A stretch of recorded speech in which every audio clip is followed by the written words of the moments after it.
এই খাঁচাটির লিটারের দিকে একটু ফলো করেন, দেখেন কতটা নোংরা এবং ভিজে গেছে। মেইনলি এই খাঁচায় কিন্তু তেমন একটা লিটার ছিল না, এর কারণে কিন্তু বেশি ভিজছে। এখন আমি এই লিটারগুলার উপরে কিন্তু নতুন লিটার অ্যাড করে দিব। আর আমি লিটার হিসেবে ব্যবহার করি এই যে কাঠের গুঁড়াগুলা বা কাঠের তুষগুলা।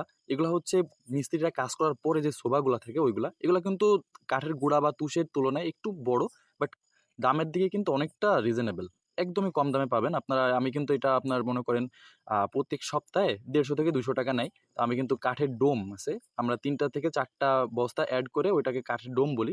তো ওই বস্তার ভিতরে বা ওই ডোমের ভিতরে কাঠের এই তুষগুলো আনি। তো আমার কিন্তু প্রত্যেক সপ্তাহে 150 থেকে 200 টাকার মতো লিটার খরচ হয় আরকি, ওইখানে দিতে হয়। তো আমি কিন্তু লিটার এখানে দেওয়া কমপ্লিট। আর এই মুরগিদের এখানে লিটার দেওয়ার পরে আমি ফলো করি যে আমার কোয়েল পাখির ওইখানে কিন্তু লিটারটা নেই, লিটারটা ভিজে গেছে একদম পুরা।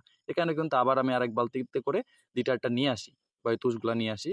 তো আনার পরে এরপরে কিন্তু এই যে আপনার খাবারের পাত্র এবং পানির পাত্রটা সরাই নিলাম। কারণ এই তুষগুলা দেওয়ার সময় ওই নোংরাগুলা কিন্তু এই খাবারের ভিতরে বা পানির ভিতরে যেতে পারতো। এর কারণে কিন্তু ছড়াই নিছি ১ম এ। তারপরে কিন্তু লিটারগুলা দিয়ে দিছি। আর এর ভিতরে বলে রাখি, আপনারা যদি ভেজা লিটারে এগুলা পালন করেন তাহলে কিন্তু আপনাদের বিভিন্ন ধরনের রোগবালাই ছড়াবে। আর ভেজা লিটারে কিন্তু প্রচুর পরিমাণে দুর্গন্ধ হয়। আর অ্যামোনিয়া গ্যাস ছড়ায়। আর অ্যামোনিয়া গ্যাসের কারণে কিন্তু অনেক সময় মাইক্রোপ্লাজমা হয়। পাখির ঠান্ডা লেগেই থাকে, অসুখ-বিসুখ হয়েই থাকে মনে করেন।